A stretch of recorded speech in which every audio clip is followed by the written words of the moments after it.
বন্ধুরা, এটি একটি দেশীয় যে পিস লিলি বাড়িতে রাখা খুবই ভালো বলে।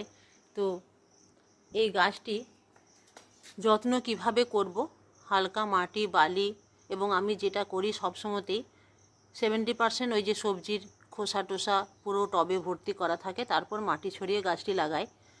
তো এটির অনেক ফুলই হয়েছিল এবং এই ফুলের থেকে যে বীজ হয়, এই যে দেখুন, এই যে বীজ, এই ফুলগুলি কিন্তু এবারে কেটে ফেলতে হবে, তাহলে আবার ফুল আসবে। কারণ টবটি কিন্তু খুবই ছোট, এটি বড় টবে লাগালে বেশ ভালো লাগে দেখতে। টবটি খুবই ছোট। আমি আজ এই বীজগুলি কেটে ফেলব।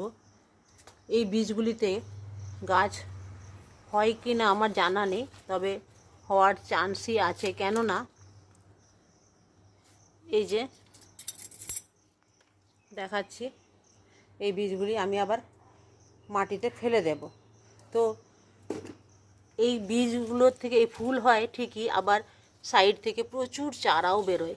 এই চারা তুলেও কিন্তু অন্য জায়গায় আবার লাগিয়ে দিতে পারেন। তো যেহেতু এই বীজগুলি শুকিয়ে গেছে, গাছের ওই একই জিনিস, গাছের অযথা শক্তি ক্ষয় হচ্ছে, তাই আমি এগুলিকে তুলে অন্য জায়গায় করে দিচ্ছি। তুলে যেই অন্য জায়গায় করব, একদিন দুদিন পর দেখবেন আবার এই গাছটির রূপটি খুব সুন্দর খুলে গেছে।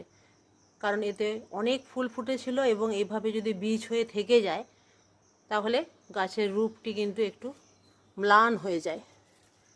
আর এরকম শুকনো পাতাও আমি কেটে কেটে ফেলে দেব। এই যত্ন পরিচর্যা বলতে আমি এতে সবজি পচা তরল সার দিই, আর কিচ্ছু দিই না।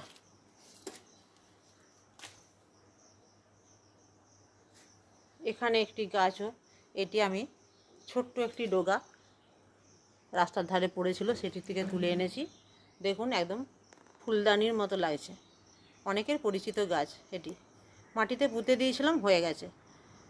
তো এরকম টিপস পেতে কিন্তু চ্যানেলটি সাবস্ক্রাইব করতে হবে, আর কমেন্টে জানাবেন কেমন লাগলো। আজ রাখি, গাছ করুন, খুব ভালো থাকুন। দেখা হবে আবার পরের ভিডিওতে।